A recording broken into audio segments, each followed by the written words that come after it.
Clause 3 deals with the election method and provides that the president shall be elected by Parliament in a joint sitting of the Senate and National Assembly by a clear majority of members, with a runoff where no majority is reached and under the supervision of ZEC. The people's voice, Mr. Speaker, is not removed by this reform. It travels by a different and steadier route. The people elect Parliament.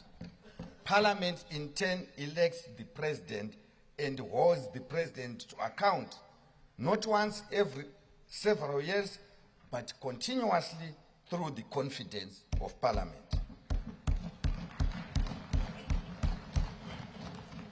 Executive authority continues to derive from the people, which is the very principle Section 88 of our Constitution lays down. Only the transmission mechanism changes.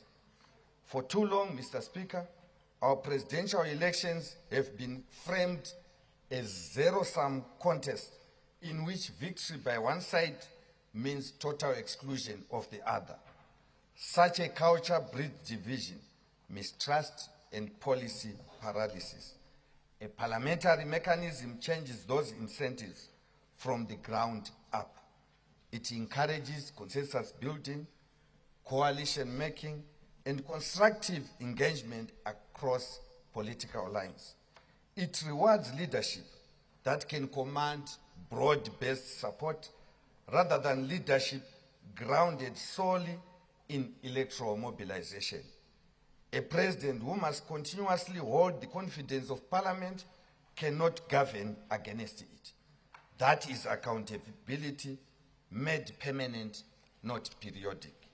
The doctrine of responsible government that underlines every mature constitutional democracy.